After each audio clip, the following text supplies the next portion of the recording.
স্বপ্ন টানে দিলাম পারি সিরাজগঞ্জ জেলা আমার বাড়ি। আরে সিরাজগঞ্জ ছেড়ে কে কোথায় আছেন বর্তমানে তা অবশ্যই বলে যাবেন কমেন্টের মাধ্যমে।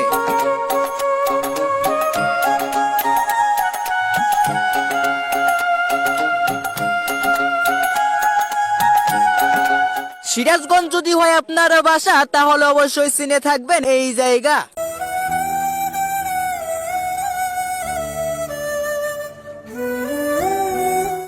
পাল্টে যাওয়ার পথে সিরাজগঞ্জের মানুষের জীবনযাপন। সিরাজগঞ্জে নির্মাণ হতে যাচ্ছে দেশের সবচেয়ে বড় ইন্টারচেঞ্জ সিরাজগঞ্জ। সিরাজগঞ্জ একটি প্রশাসনিক অঞ্চল।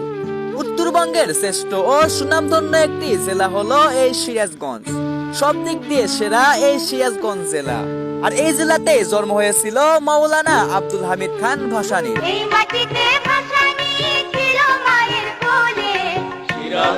সিরাজগঞ্জ যমুনায় দোলে, এই মাটিতে ভাসানী ছিল মায়ের কোলে। সিরাজগঞ্জ যমুনায় দোলে। কিসের জন্য বললাম পাল্টে যাওয়ার পথে সিরাজগঞ্জের মানুষের জীবনযাপন? তাহলে চলেন বিস্তারিত শোনা যাক। এটি হলো উত্তরবঙ্গের একমাত্র প্রবেশদ্বার সিরাজগঞ্জ রোড। আর এই রোড দিয়ে উত্তরবঙ্গের প্রায় 27 জেলার যানবাহন চলাচল করে। এতে যানজট লেগে থাকে সব সময়, ভোগান্তিতে পড়তে হয় সাধারণ মানুষের।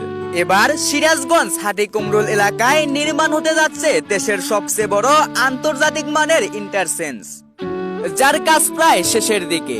এই ইন্টারচেঞ্জটি চালু হলে থাকবে না কোনো যানজট, যাতায়াতে কমবে, সময় বাড়বে সুবিধা, এবং কি এই এলাকার ব্যবসা বাণিজ্যেও আসতে পারে গতি। আর ইন্টারচেঞ্জ হলে যানজট থাকবে না, নিরিবিলি ব্যবসা বাণিজ্য করতে পারবেন, খুব ভালো হবে।